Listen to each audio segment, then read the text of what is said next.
Hello students, I am Dr. Arpita Nishal and I will be talking about diseases of blood vessels. Here we can see a picture. What do we see in this picture? We see a man who seems to be having some kind of chest pain. And if we think about what could be the cause of this chest pain, looking at the picture, it seems that the disease, it could be due to disease of a heart. Because that is usually the thing we see in movies and people around us with such kind of chest pains, they turn out to be generally due to myocardial infarction, or in common man's terminology, they call it as heart attack. So the most probable cause of this kind of chest pain would be myocardial infarction or ischemic heart disease. And what is the most common cause of ischemic heart disease or angina or myocardial infarction? We all know that the most common cause of ischemic heart disease is atherosclerosis. So the learning objectives of our today's session are, at the end of the session, the students will be able to define arteriosclerosis, atherosclerosis, describe the etiology of atherosclerosis, including the risk factors, pathogenesis of atherosclerosis, morphology of atherosclerosis, and complications of atherosclerosis. Before we see the disease of vessels, let us just have a quick recap of the normal structure of our arteries. Normal structure, we know we have three types of arteries in our body: the large elastic arteries, the medium-sized muscular arteries, and the smallest arterioles. On histology, if we see, there are three layers. There is this tunica intima, tunica media, and tunica adventitia. Tunica intima, which is made up of endothelium and subendothelial tissue. Tunica media, which comprises mainly of the smooth muscles and elastin fibers, and adventitia, which has connective tissue and smaller arterioles. So now we come to the topic arteriosclerosis. What do we mean by the term arteriosclerosis? Now this is a general non-specific term which is used to include all conditions with thickening and hardening of the arterial wall and loss of elasticity. So this is a non-specific term. Whenever there is thickening and hardening of arterial wall, we say that there is arteriosclerosis. Now there are three types of arteriosclerosis. First is the atherosclerosis, which is the most important and the most frequent type of arteriosclerosis, and it is a disease of intima. Second type is the arteriolosclerosis. So take note of the extra olo. So it is arteriolosclerosis, which mainly affects the small arterioles and the arteries. And this kind of change is generally seen in conditions like diabetes and hypertension, what we call as hyaline arteriosclerosis, hyperplastic type of arteriosclerosis. The third type of arteriosclerosis is the Monckeberg's medial calcific sclerosis. Now this is a disease which is of unknown etiology, generally seen as a senile change, and it is characterized by dystrophic calcification in the media of the arteries. You can see in this picture that the media, intima, is intact, and it is the media which is showing bluish or basophilic type of calcification. Now this Monckeberg's arteriosclerosis generally affects the arteries of the upper limb, the radial artery, the ulnar artery. It affects the arteries of the head and neck, pelvis, uterine arteries are also very commonly affected. The important thing about Monckeberg's sclerosis is that the lumen in this condition usually remains patent, and therefore this disease is not clinically significant. So it is basically a benign disease, which is in contrast to the first disease that we saw, that is atherosclerosis, which is the more dangerous kind of condition and responsible cause for many diseases leading to morbidity and mortality. So Monckeberg's is a disease of media, and it is basically a benign disease. Now we come to the disease which is the cause of many coronary, cerebral, peripheral vascular disease, and is the cause of morbidity and mortality, especially in the West, and that is atherosclerosis.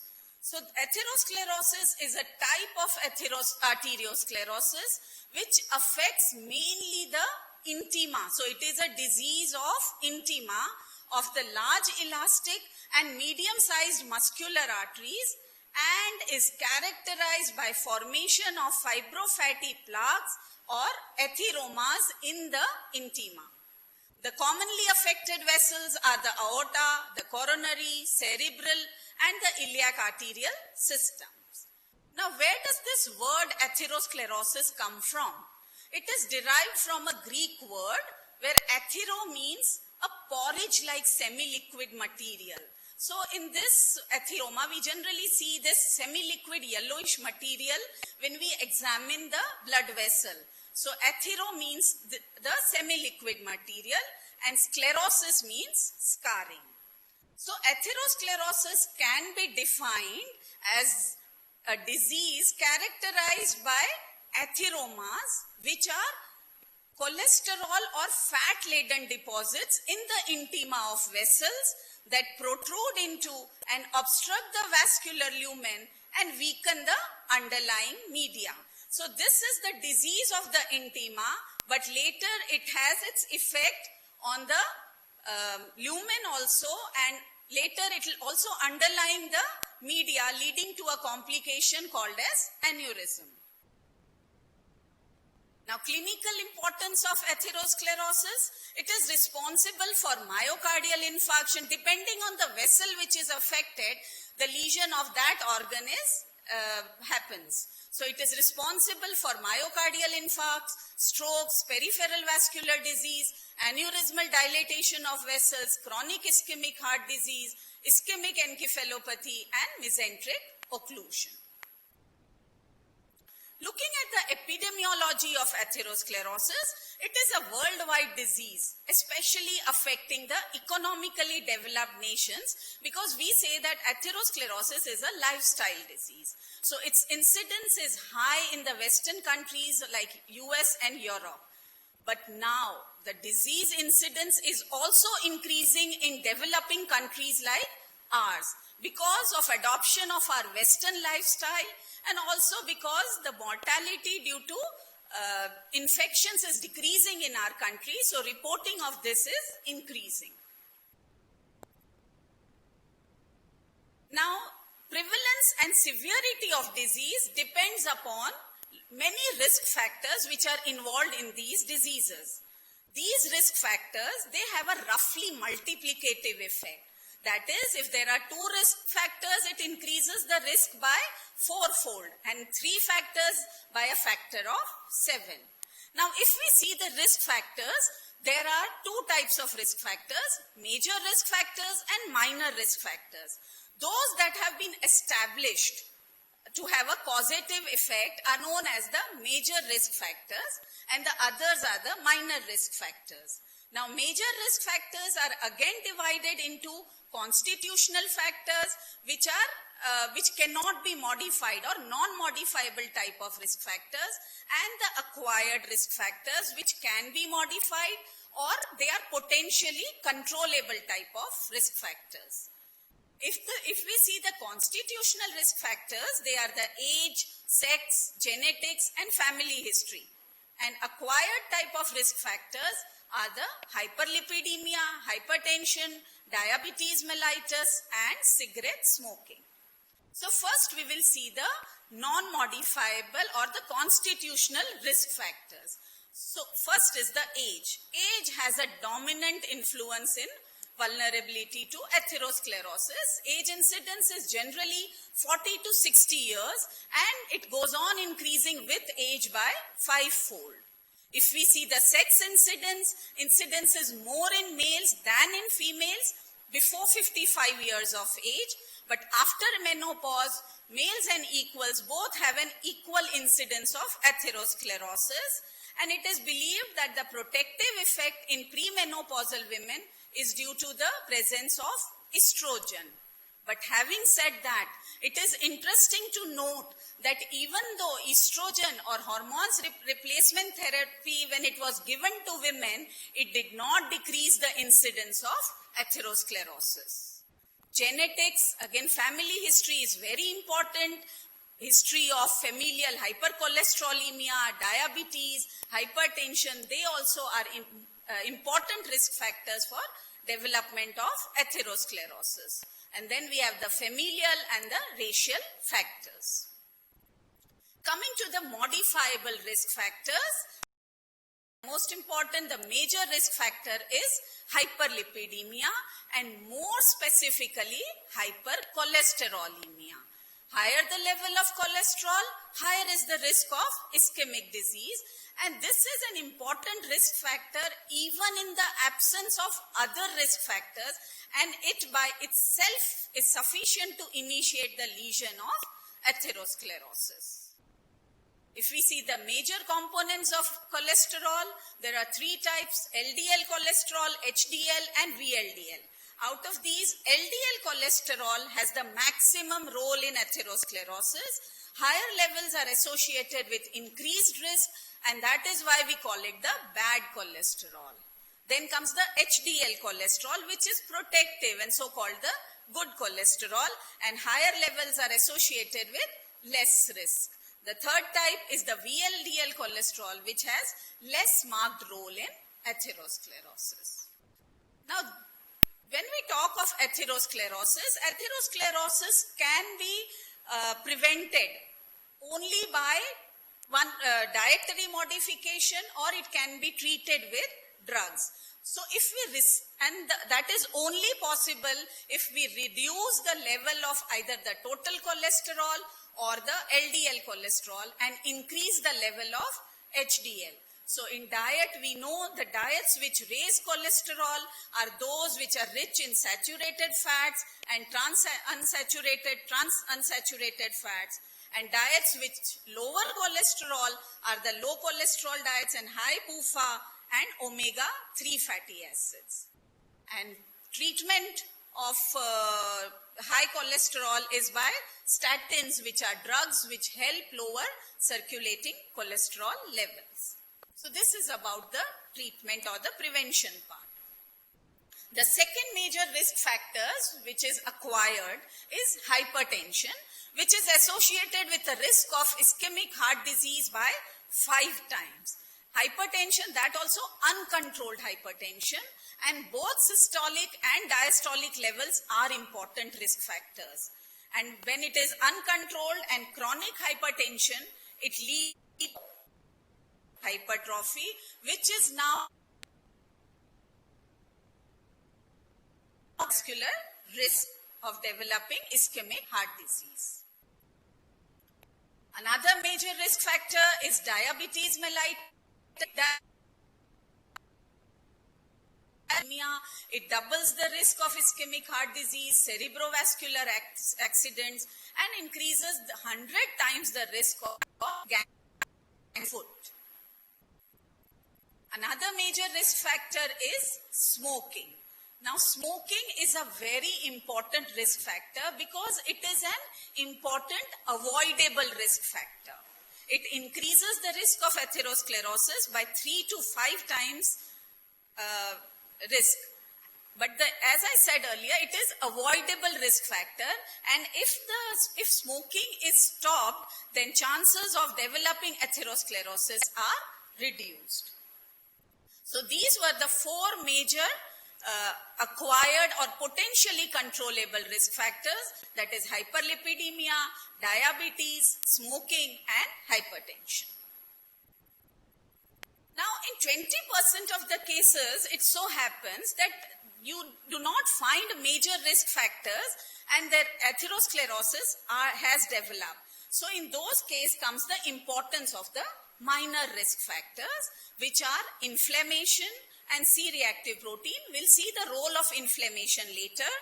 Then other minor risk factors are obesity, physical inactivity, stress, type A personality, postmenopausal estrogen deficiency, high carbohydrate intake, alcohol, lipoprotein A. What is lipoprotein A? Lipoprotein A is an altered form of LDL, low density cholesterol. But the important thing is that it itself is an independent risk factor even if total cholesterol or LDL levels are normal. Then we have infections like CMV and chlamydia pneumonia, oral contraceptives, metabolic syndrome. What is metabolic syndrome? Metabolic syndrome is a syndrome in which there is central abdominal obesity, insulin resistance, increased blood pressure, decreased HDL levels, and increased triglyceride levels.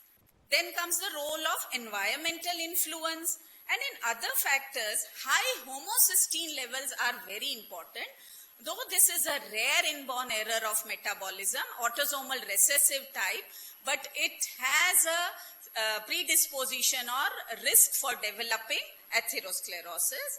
But remember, low folate and vitamin B12 levels have to be ruled out because they can also lead to high homocysteine levels. Now, coming to the pathogenesis of atherosclerosis, there are many theories: response to injury hypothesis, monoclonal hypothesis, encrustation hypothesis. But the most widely accepted theory of all this is the response to injury type of hypothesis. Now, what does this theory say? According to this theory, atherosclerosis is considered to be a chronic inflammatory response of the arterial wall involving the injury to endothelium, role of monocytes, modified lipoproteins, and smooth muscle cells, along with other normal constituents of the vessel wall also, like endothelium, smooth muscle cells, and so on. Now, what does this theory say? This says that atherosclerosis initiates by injury to the endothelium, and after this, the lesion progresses due to interaction of monocytes, lipoproteins, smooth muscle cells, and other normal constituents. Now, coming to first the role of endothelial injury, as I said, the lesion begins with injury to the endothelium. So, what are the potential culprits for the endothelial injury? Are hemodynamic stress and chronic hyperlipidemia. This hemodynamic stress that we are talking about can be due to hypertension, then toxins in smoke, homocysteine levels, hemodynamic factors, other toxins. It can be due to viruses or immune reactions also. We can see in this pic that the endothelium is here intact, which is normally a barrier which prevents substances from passing from the lumen into the intima. Now here there has been an injury to endothelium, and you can see that due to injury the vascular permeability has changed. Things have started to move from lumen into the intima, which is shown here as white colored. Because of injury, the adhesion molecules role has increased, and so the cells, the monocytes, are adhering to the endothelium. Moreover, even because of injury, the platelets may also start aggregating and lead to thrombus formation. So what is the effect of endothelial injury? Leukocytes have adhered to endothelium. Another main effect is that there will be movement of lipids, LDL especially, across the endothelium into the intima. And as I said, platelet aggregation and thrombus formation. So that was the role of endothelial injury. Now, what is the role of hyperlipidemia? So whenever, as I mentioned, whenever there is endothelial injury, the lipids, they penetrate from the lumen into the intima, leading to lipid accumulation in the intima. Now, in the intima, this LDL is oxidized by the action of oxygen-free radicals, which are produced due to injury to endothelium and also by monocytes. Now, this oxidized LDL or the modified LDL is taken up by the macrophages or the monocytes, and these convert themselves into foam cells. So this oxidized LDL is taken up by the macrophages in the intima and they become the foam cells. Now normally the macrophages or the monocytes, they do not possess receptors for normal LDL. But once the LDL is oxidized, it can be taken up by the scavenger receptors on the monocytes, thus leading to formation of foam cells. Now, lipids not only accumulate in the macrophages, but they also accumulate extracellularly. And this oxidized LDL is cytotoxic to endothelial cells, and this also activates the macrophages. So, once the macrophages are activated, they release cytokines which recruit and accumulate more monocytes.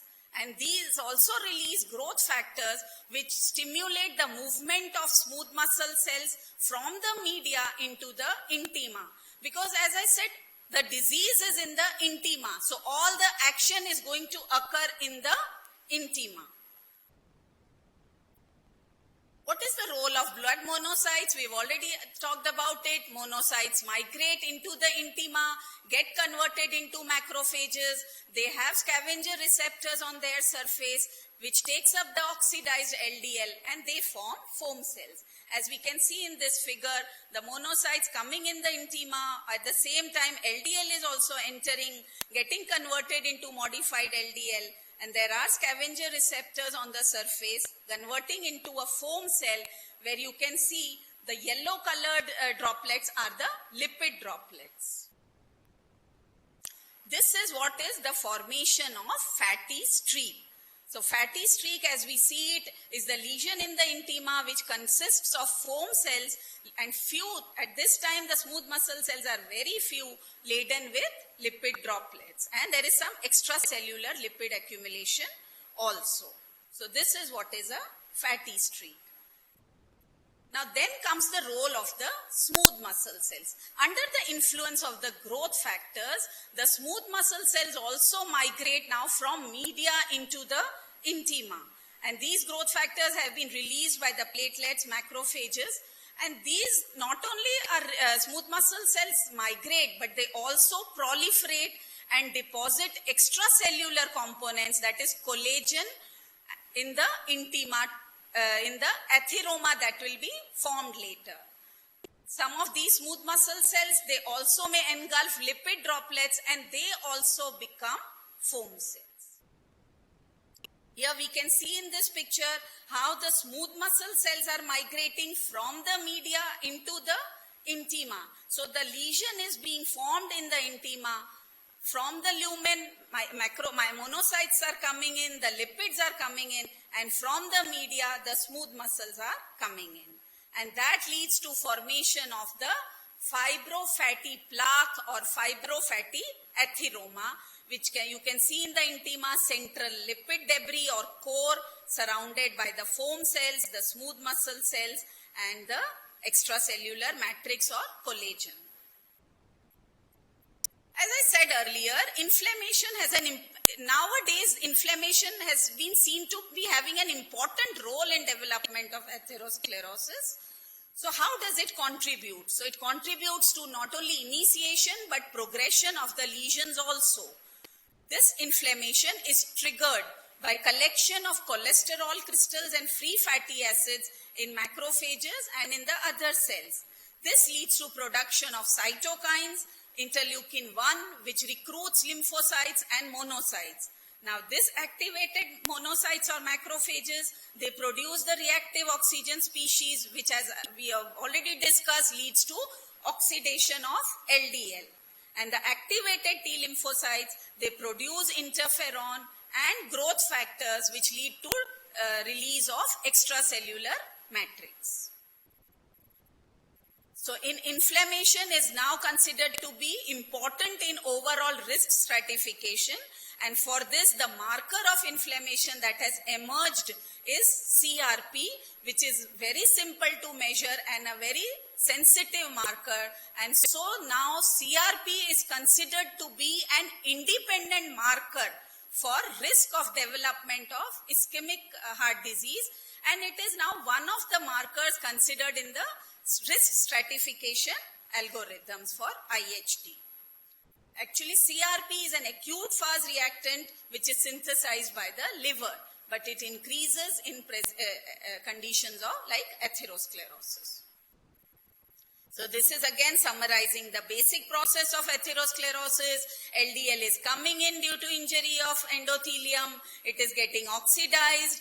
At the other end, monocytes are coming in, becoming macrophages, taking up lipid, becoming foam cell. There is extracellular lipid core.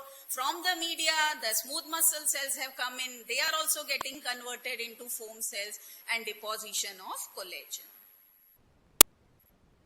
Now we come to the morphologic or the pathologic changes that we see in atherosclerosis. There are mainly two lesions. One is the fatty streak and one is the full-fledged atheroma or fibrofatty plaque.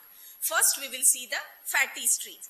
Now fatty streaks are basically very initial lesions. They are harmless lesions, and these lesions are virtually seen in all adolescents, and these lesions may remain stable. They may progress to atherosclerosis or they may even regress. These fatty streaks, if we see, are seen grossly, as you can see in the picture, as multiple dots, or you can see them even as beaded or elongated lesions. They are small lesions. They may be flat or they may be slightly elevated also. Microscopically, if we see the fatty streak, they are seen in the intima as foam cells. You see mainly the foam cells which are laden with lipid. In the smaller insect, you can see the lipid-laden macrophages. So this is the fatty streak, but the main thing is that fatty streaks do not lead to any clinical damage because they do not obstruct the lumens. That is why I said they are harmless lesions. The main lesion is the atheromatous plaque, or we also call it atheroma, fibrofatty plaque, fibrous plaque. These are all the interchangeable names that we can see or read. The main site for formation of atheromatous plaque is the abdominal aorta. So it is the descending aorta or abdominal aorta which is commonly affected. And the other arteries which are affected are the coronary, which is again an important cause of ischemic heart disease, then popliteal artery, internal carotid, vessels of circle of Willis, iliac arteries, and femoral arteries. Grossly, if we see, we can see that these plaques, you can see them as elevated lesion, whitish or yellow colored lesion, 1 to 2 centimeter in size. On the left side, which we see are the lesions which are usually seen in mild or chronic atherosclerosis, and on the right side is an advanced case of atherosclerosis where you can see a thrombus being formed on the fibrofatty plaques. Microscopically or even grossly, if we see from the lumen, we see that there is a whitish capsule which is the fibrous cap, and the semi-solid core which we see not semi-solid but semi-liquid core, because of which the name atheroma has come. Microscopically, if we see that the lesion is made up of two areas. One is the fibrous cap that is made up of the smooth muscles, the macrophages, the foam cells, lymphocytes, and the matrix, that is collagen, elastin, proteoglycans, and in the periphery you will see even neovascularization or formation of small new vessels. And the center is the necrotic center, which consists of the cell debris, the cholesterol crystals, the foam cells. Sometimes you can even see the picture where you can see the fibrous cap, core, and in the lower picture you can see the crystallized crystals. These are the crystals of cholesterol, and you can see them as empty crystals because the cholesterol or the lipids have been washed out during processing of the tissue in paraffin wax. So now we come to complications of atherosclerosis. Complications can be calcification of atherosclerosis, which can be superimposed on the plaque. As we can see in this picture, here you can see focal calcification in the atheromatous plaque. But remember here, do not get confused with the calcification that we see in the Monckeberg sclerosis, because in atherosclerosis, calcification is seen in the intima, whereas in medial calcific sclerosis, calcification is seen in the media. Here the whole intima has been replaced by a big atheroma, and the calcification is in the media, in the intima itself, whereas underlying media is seen to be normal. The other complications are the plaque may ulcerate, it may rupture or erosion may occur, thrombosis superadded may occur and it can completely occlude the lumen, hemorrhage may occur in the plaque, embolism leading to microemboli formation, and if the underlying media is weakened, it can lead to aneurysm formation. This picture we already saw of calcification. Here is another picture of complication, that is hemorrhage into plaque. So as we already said, the atherosclerosis has lot of clinical consequences, and it can lead to disease. When aorta is affected, it can lead to aneurysm, thrombus, embolism to other organs. If in heart, it can lead to myocardial infarction and other ischemic heart diseases. In brain, it can lead to chronic ischemic brain damage and cerebral infarction. In small intestine atherosclerosis, it can lead to ischemic bowel disease and infarction. And in lower extremities, it is known to cause intermittent claudication and gangrene of foot. So only solution that we have is prevention of atherosclerosis, and we all know the common measures that can be taken for preventing atherosclerosis. So these are the normal precautions which can be taken. Thank you. And